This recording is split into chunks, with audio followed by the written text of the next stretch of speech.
10 years ago, a popular revolt in Indonesia put an end to the reign of the dictator Suharto and ushered in the era of reformasi. Among the reforms was Indonesia's ratification of the UN Convention on Torture. But 10 years on, the UN says beatings and torture remain entrenched in the system. By some estimates, almost 80% of prisoners, including women and children, suffer torture or ill treatment. But official complaints rarely result in prosecution. I'm Taimur Nabili, and on this edition of 101 East, we ask, is there a culture of impunity permanently embedded in Indonesia?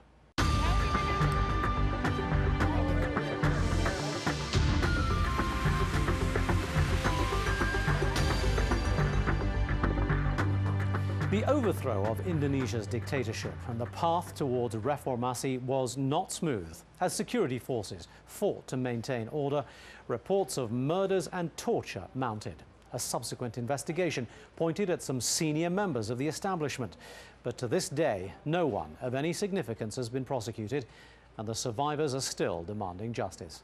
Chan Tao Cho reports.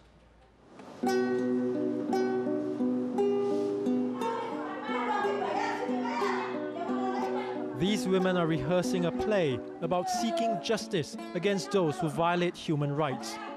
They know the story well. After all of them lost family members when the military or police cracked down on various demonstrations in the past.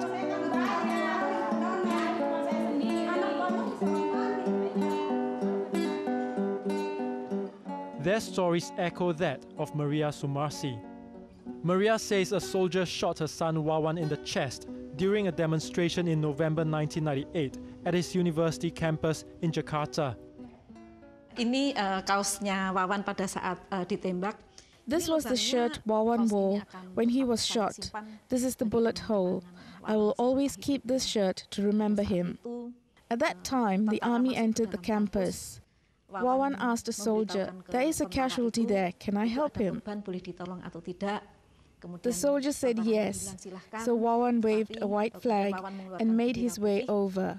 But as he was providing first aid, he was shot. Wawan was one of many students and protesters killed during this period. Indonesia's military chief at the time was General Wiranto, also accused of a role in human rights violations by the military in East Timor, 1999. The courts cleared him of any wrongdoing, citing that acts of violence in Indonesia then were random outbreaks due to lawlessness and not a matter of policy. That allowed Wiranto to run for presidency in 2004, which he lost. 2 years later, Wiranto set up the political party Hanura and is expected to contest again in the presidential election next year. Well, it has been already decided by the court. So what? Is there any higher authority than the court in this case? No. He was acceptable as president. Now, it is ridiculous to me if the people start to talk about human rights violation. But that is exactly what some people want to talk about. The Indonesian Human Rights Commission, or Komnas HAM, has been probing human rights violations in cases spanning the last few decades. In the course of its investigations, many former generals were summoned for questioning. Most of them ignored it. We wanted to question some veteran generals. We are not directly accusing them of being perpetrators of human rights violation at the time. We just need information on why certain incidents occurred and what they did. But the generals probably felt accused, so they didn't want to come for questioning. Defense Minister Juwono Sudarsono backed their refusal, urging the commission to conduct its investigations in private. The very procedure of summoning former generals, it's very sexy for them, but it will not solve the problem. Though in the case of Mr. Wiranto, he was on watch at that time, so he was maybe guilty of omission. But as I explained, the situation was well beyond control of anyone. It grew out of a paroxysm of violence, the roots of which was ethnic and sectarian, as well as rivalry between groups contesting for power. These days, Maria Sumarsih joins others in a weekly vigil outside the State Palace. They all want justice for their loved ones, who they claim died in the hands of enforcement agencies.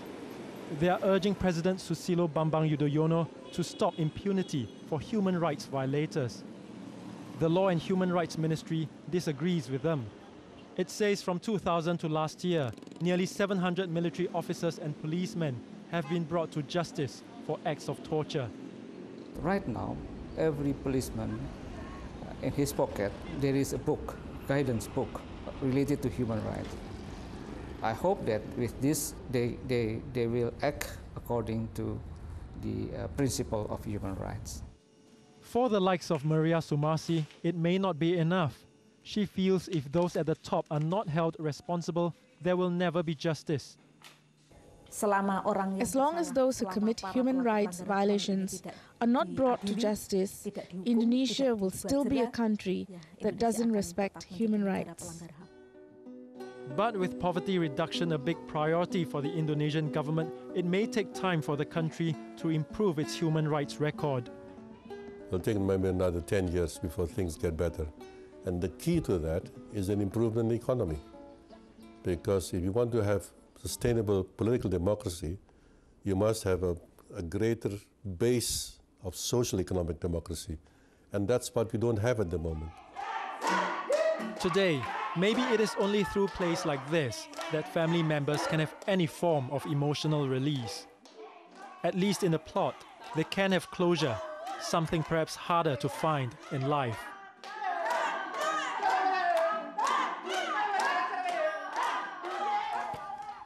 Well, joining me for this week's conversation are, from Jakarta, Teo Sambuaga, who's chairman of the Indonesian Parliament's Defence and Foreign Affairs Committee. Here in KL are Haris Azhar from the human rights group Kontras and Dr. Aris Mundayat, head of the Southeast Asia Social Studies at Indonesia's Gadjah Mada University. Gentlemen, thank you all for being with us today. Mr. Sambuaga, let me begin with you, if I might. In as short a way as you can, summarise what the Indonesian government's attitude is to international standards, if you like, of human rights legislation. Yes, we have already set the standard of human rights.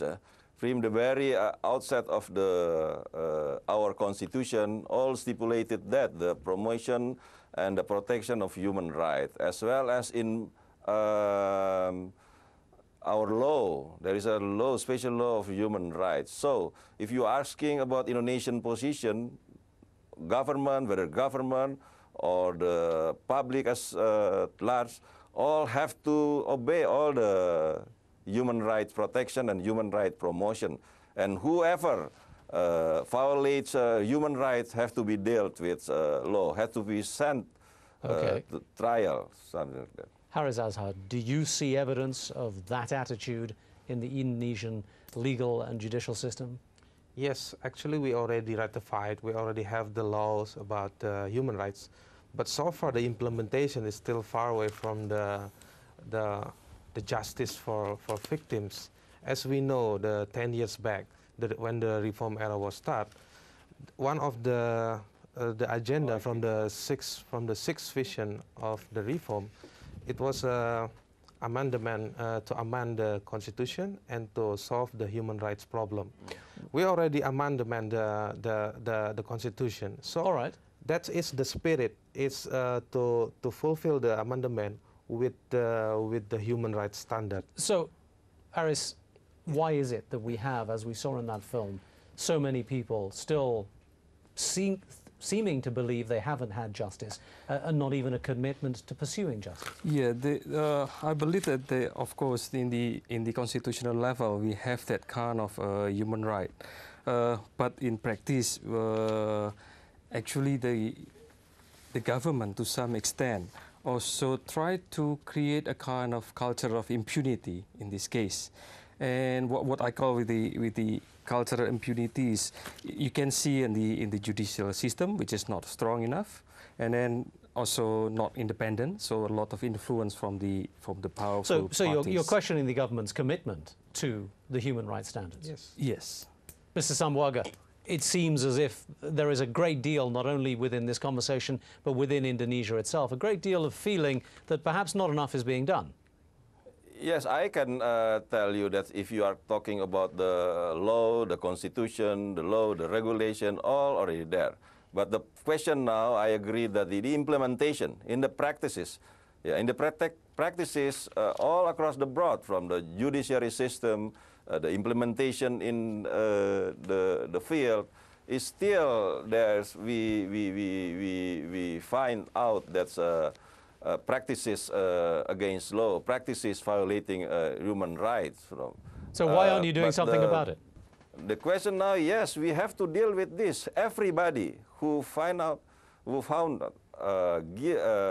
violating law, violating human rights, has to be sent trial, and then has to be accountable for that. Well, again, we're in a situation where we're hearing what we want to hear to a certain extent, but not really matching with the realities that we're talking about. Yeah, because in reality we still have a problem on the judicial level. For example, on the trial we can see the terror to the judge, like the threat to the fair trial, and also the people who become a defender of the human rights is not really safe enough in Indonesia. And in fact, it seems as if the feeling amongst the population... Also, I think it's not only about the institution, but also about the political will and the sense of humanity. It has been lost so far. Let me stop you there just for a moment, and we'll talk about that. We're going to have to take a short break, but I'm interested in this idea of a sense of humanity within the system there. We will take a break. When we return, we'll hear not only about that sense of humanity, but we'll show you another situation, a recent case of alleged civilian abuse by an Air Force unit in Indonesia. Do stay with us.